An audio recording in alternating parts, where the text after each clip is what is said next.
Hello everyone, स्वागत है आप सभी का आपके अपने यूट्यूब चैनल में।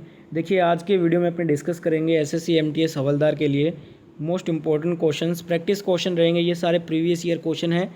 लास्ट टाइम जो एग्ज़ाम हुए थे आपके एसएससी एमटीएस के, उसमें ये सारे क्वेश्चन रिपीटेड क्वेश्चन थे जो कि बार बार पूछे गए थे।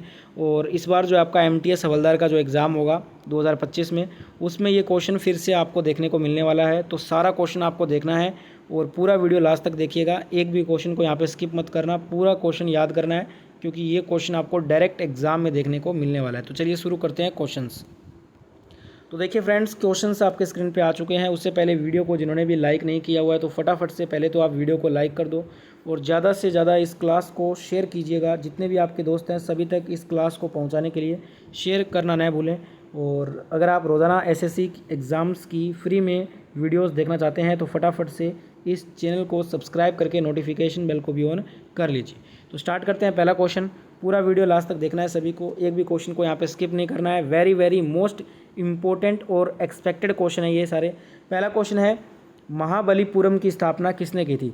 Who founded Mahabalipuram? महाबलीपुरम की स्थापना दोस्तों ये पल्लव वंश के द्वारा की गई थी, पल्लव डायनेस्टी ने। ठीक है, पल्लव डायनेस्टी ने महाबलीपुरम को जो है वो स्थापना किया था। ए नंबर ऑप्शन यहाँ पे आपका करेक्ट आंसर हो जाएगा इस क्वेश्चन में। नेक्स्ट यहाँ पे क्वेश्चन देखिएगा, क्वेश्चन नंबर 2 क्या कह रहा है? धमेक स्तूप निम्नलिखित में से ये किस स्थान पर है? Dhamek stupa is at which of the following places? जो धमेक स्तूप है ना, ये आपका सारनाथ में स्थित है। कहाँ पे है? सारनाथ में। बी नंबर ऑप्शन यहाँ पे राइट आंसर हो जाएगा। एक क्वेश्चन ये भी पूछा जा सकता है कि धमेक जो स्तूप है ना, ये किस धर्म से संबंधित है? तो जो धमेक स्तूप है ये आपका बौद्ध धर्म से संबंधित है, ध्यान रखिएगा। सारनाथ में ये बना हुआ है। अगला क्वेश्चन है, प्रसिद्ध बृहदेश्वर मंदिर ये कहाँ पे है? Where is the famous Brihadeeswara temple located? जो बृहदेश्वर टेम्पल है ना, ये आपका तमिलनाडु में है। कहाँ पे है? तमिलनाडु में। ए नंबर ऑप्शन यहाँ पे राइट आंसर हो जाएगा। नेक्स्ट क्वेश्चन देखिएगा, अकबर द्वारा बनवाए उपासना भवन का नाम क्या था? What was the name of the worship building built by Akbar? Akbar ने एक भवन बनवाया था उपासना के लिए। इस उपासना भवन का नाम था इबादत खाना। क्या था? इबादत खाना था इसका नाम। सी नंबर ऑप्शन यहाँ पे आपका राइट आंसर हो जाएगा। अगला क्वेश्चन है, संगोली की संधि अंग्रेजों और किसके बीच में हुई थी? बिटवीन हुम was the treaty of Sangolli signed between the British and? ये ब्रिटिश और नेपाल के बीच में हुई थी। और नेपाल में भी गोरखा जो समुदाय है ना, गोरखा समुदाय और अंग्रेज़ों के बीच में ये संधि हुई थी basically.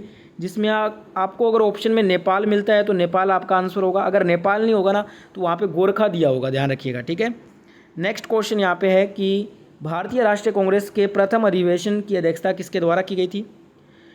Who preside over the first session of the Indian national Congress? INC का जो पहला अधिवेशन हुआ था ना, इसकी अध्यक्षता डब्ल्यू.सी. बनर्जी ने की थी। किसने की थी? डब्ल्यू.सी. बनर्जी ने।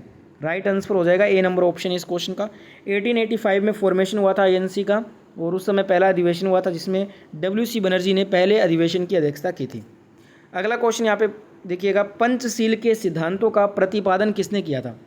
Who propounded the principles of Panchsheel? जो पंचशील है ना, पंचशील के सिद्धांतों का प्रतिपादन India's first prime minister Jawaharlal Nehru ने किया था। इसका प्रतिपादन पंचशील के सिद्धांतों का।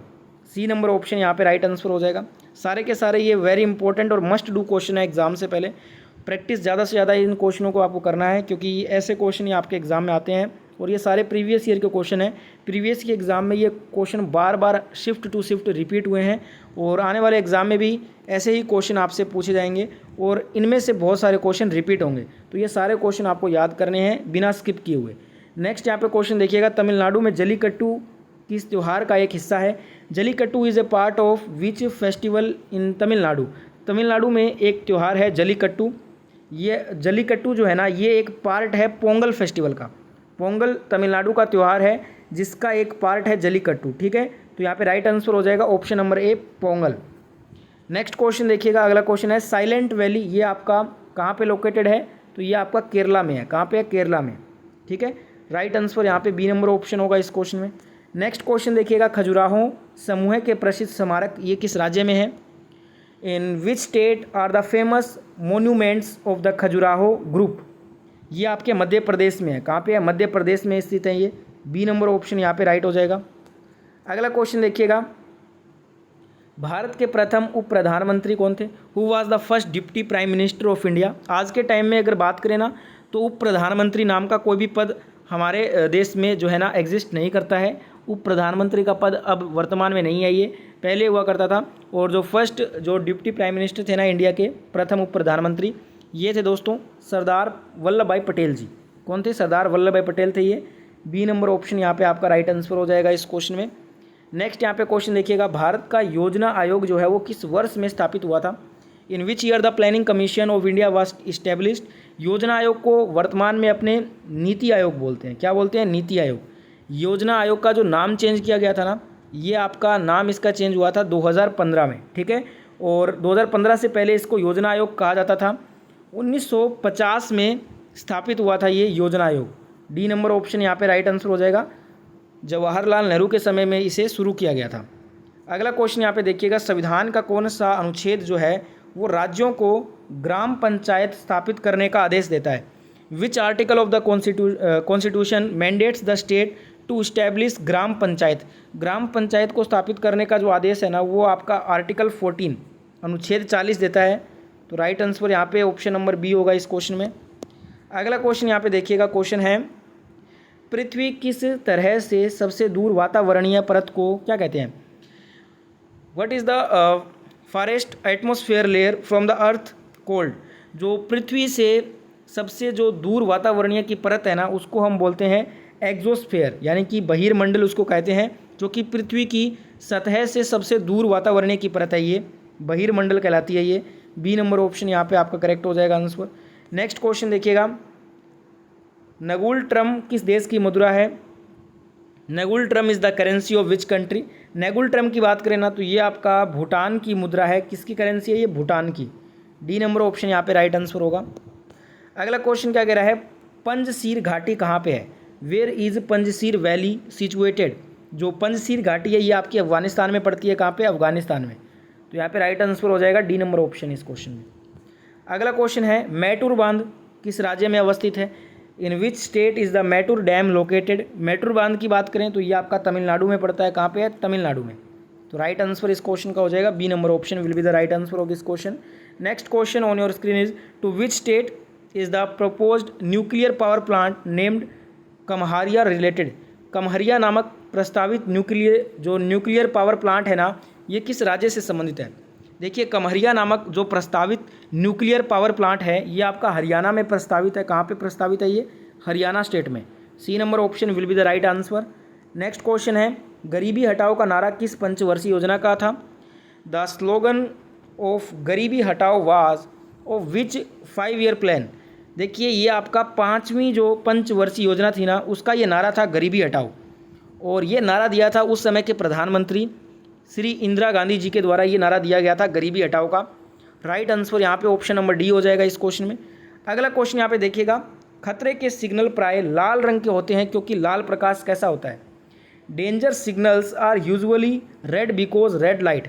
देखिए, ये क्वेश्चन का आंसर आपको कमेंट करके बताना है। एक क्वेश्चन आपको बताना होता है कमेंट में, तो ये आपका क्वेश्चन रहेगा। इसका आंसर जिनको भी मालूम है वो कमेंट करके बताइएगा। सभी के आंसर लास्ट में चेक करूँगा, तो सभी इसका आंसर बताइए कमेंट में। नेक्स्ट यहाँ पे क्वेश्चन देखिए, क्वेश्चन नंबर 21 क्या कह रहा है, जल सतह पर तेल की पतली परत रंगीन क्यों दिखाई देती है? Why does a thin layer of oil appear coloured at the water level?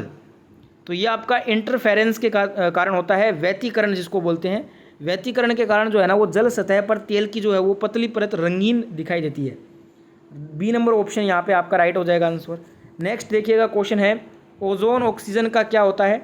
Ozone is a dash of oxygen. ये एक अपरूप होता है। ओजोन जो है ना ऑक्सीजन का एक अपरूप है। ए नंबर ऑप्शन यहाँ पे राइट हो जाएगा। अगला क्वेश्चन देखिएगा, निम्नलिखित में से कौन सी धातु सबसे अधिक भारी होती है? विच of the following metals heaviest? सबसे भारी धातु यहाँ पे ओस्मियम होगी। कौन सी होगी? Osmium. D number option will be the right answer. Next question is, निम्न का कारण जीवाणु नहीं है। Bacteria not is the cause of the following. देखिए, टिटनेस, इसके बाद बात करें कुष्ठ रोग की, प्लेग की। टिटनेस हो गया, कुष्ठ रोग हो जाएगा, प्लेग हो जाएगा, ये सभी क्या होते हैं? ये बैक्टीरिया से होने वाले रोग हैं।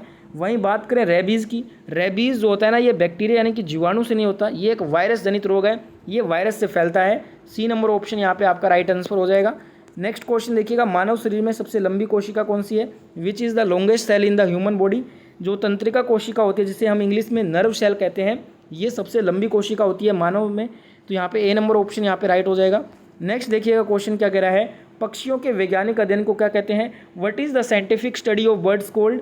पक्षियों के वैज्ञानिक अध्ययन को ऑर्निथोलॉजी कहते हैं। क्या कहते हैं? ऑर्निथोलॉजी। ए नंबर ऑप्शन यहाँ पे राइट आंसर होगा। नेक्स्ट यहाँ पे क्वेश्चन देखिएगा, question number 27 is who is consider the father of email? Email का जनक किसे कहा गया है? ईमेल का जनक जो है रे टॉमलिंसन को कहा गया है ईमेल का जनक। Father of email is called Ray Tomlinson. B number option यहाँ पे राइट हो जाएगा। नेक्स्ट क्वेश्चन देखिए, क्वेश्चन है महात्मा गांधी और बाबा साहेब अम्बेडकर के बीच में पुणे संधि कब की गई थी? When was the Pune pact signed between Mahatma Gandhi and Baba Saheb Ambedkar? 1932 की बात है ये। 1932 में हुआ था पुणे समझौता, जो कि महात्मा गांधी और बाबा साहेब अम्बेडकर के बीच में हुआ था। बी नंबर ऑप्शन यहाँ पे राइट हो जाएगा। अगला क्वेश्चन देखिएगा, दिल्ली में हुमायूं का मकबरा किसने बनवाया था? हु बिल्ट हुमायूंस टॉम इन दिल्ली? तो यहाँ पे ऑप्शन है बाबर, अकबर, हुमायूं, गुलबदन बेगम। तो मैं आपको बता दूं ये चारों ही ऑप्शन यहाँ पे गलत दिए गए हैं। एक्चुअल इसका आंसर है हमीदा बानो बेगम, जो कि हुमायूं की पहली पत्नी थी, जो कि मरियम थी उस समय दिल्ली मुग़ल सल्तनत में, और इन्होंने ही हुमायूं का मकबरा बनवाया था। ठीक है। और हमीदा बानो बेगम का एक और नाम है, इनको हाजी बेगम भी कहते थे। हाजी बेगम भी इन्हीं का नाम था। तो यहाँ पे ये चारों ही ऑप्शन गलत हैं। सही आंसर मैंने आपको बता दिया है हाजी बेगम या हमीदा बानो बेगम, जो कि हुमायूं की पहली पत्नी थी। नेक्स्ट यहाँ पे क्वेश्चन देखिएगा, चरक किसके दरबार में प्रसिद्ध चिकित्सक थे? Charaka was a famous physician in whose court? जो चरक है ना, ये कनिष्क के दरबार में प्रसिद्ध यहाँ पे चिकित्सक थे। तो डी नंबर ऑप्शन यहाँ पे राइट हो जाएगा। तो 30 क्वेश्चन कंप्लीट हो चुके हैं इस पेपर में। और आज का होमवर्क क्वेश्चन भी ले लीजिए। क्वेश्चन है, इसका आंसर आपको कमेंट करके बताना होता है। होमवर्क क्वेश्चन आज का, where was Christopher Columbus a resident of? Christopher Columbus कहाँ का निवासी था? ऑप्शन है वेनिस, जिनेवा, स्पेन या पुर्तगीज़। तो यहाँ पे आपको बताना है जो भी राइट आंसर है। जिनको भी मालूम है वो कमेंट बॉक्स में अपना आंसर टाइप जरूर कीजिएगा। आई होप ये सारे क्वेश्चन आपने याद कर लिए हैं। जिनको भी क्वेश्चन याद नहीं हुए हैं ना, वीडियो को फिर से देखिएगा जब तक ये सारे क्वेश्चन आपको याद ना हो जाएं। और जितना भी आपके पास समय है, ऐसे ही लेवल के क्वेश्चन आपको प्रैक्टिस करने हैं ज़्यादा से ज़्यादा एग्ज़ाम से पहले, क्योंकि यही लेवल आपको एमटीएस में देखने को मिलता है। बेसिक लेवल होता है, ज़्यादा टफ लेवल नहीं होता है। बेसिक टू मीडियम लेवल ये आपको एमटीएस एग्ज़ाम में आता है। ठीक है। तो मैं और भी नेक्स्ट वीडियो अपलोड करूँगा एमटीएस पे, तो फटाफट से आप चैनल को सब्सक्राइब कर लीजिए। जैसे ही नेक्स्ट वीडियो बनाऊँ उसका नोटिफिकेशन आप तक पहुँच जाएगा।